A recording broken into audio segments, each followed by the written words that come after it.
What's up, guys? Another cool one to show off. This is unlike any of them that you've probably seen before.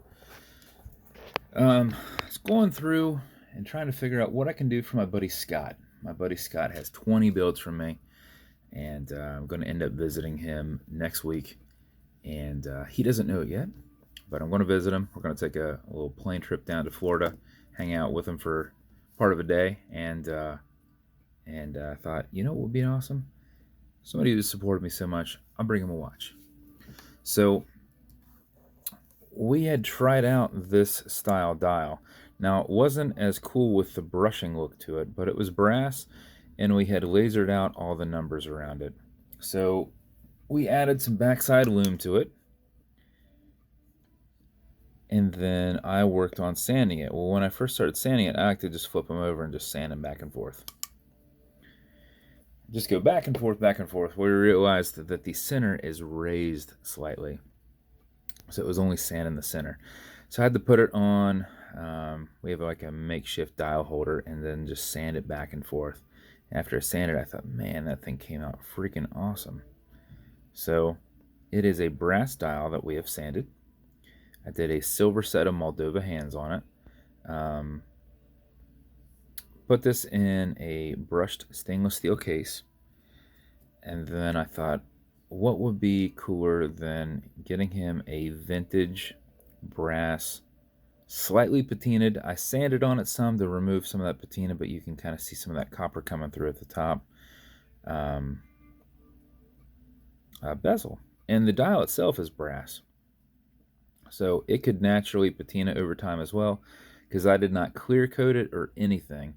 So over time, this could start changing some color around the edge. I'm not really sure.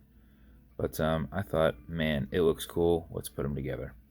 So just the standard crown. I didn't do anything on there. I know this is kind of looks like it's set up as a diver where it has us kind of walked off for 15 minutes. But I was like, I'm not going to throw anything on there. That nice clean look. So I'm calling this the Classic. So it's just the classic watch dial. A little bit of a kick with this bezel on here. So did a low profile exhibition caseback. I did a bead blasted gilded rotor on here and a stainless steel movement holder.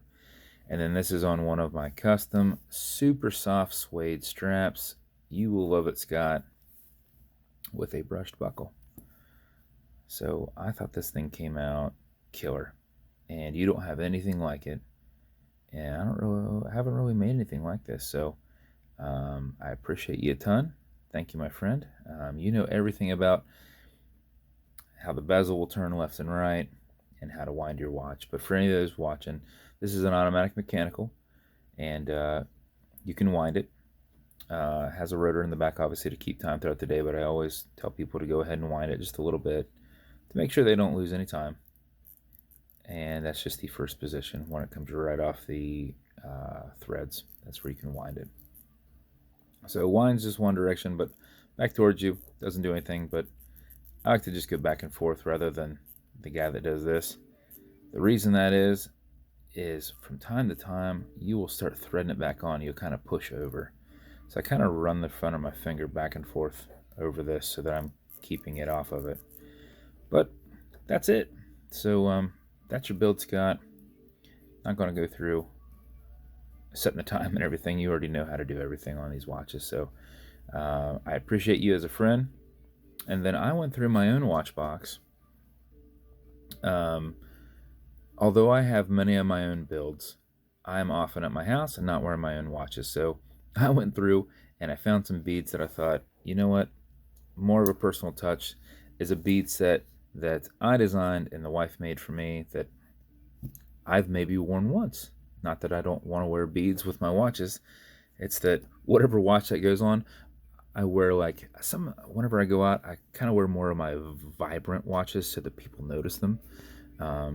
So I don't know that I maybe once wore these beads, but I thought that's another personal thing that I can give to you. Is something that I thought goes really well with the watch, and something that I had made for myself. So if it's good enough for me, I feel honored to give it to you. So that is your build, sir. Um, Hope to give it to you next Tuesday or Wednesday. Um, and like I said, it's a surprise, so you might not know about this video until after I'm gone.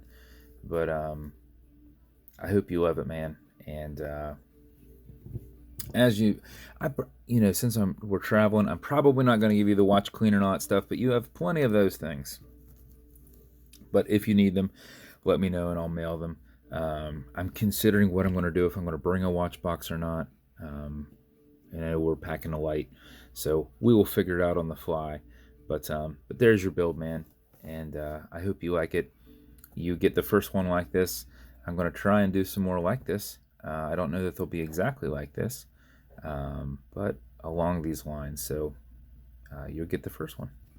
And that's the build, buddy. And thank you so much. And if you want me to build you something custom and unique, reach out to me and I'll see what I can do. And if you want to continue to see videos like this, like and subscribe, as I put them up all the time. Thanks, guys.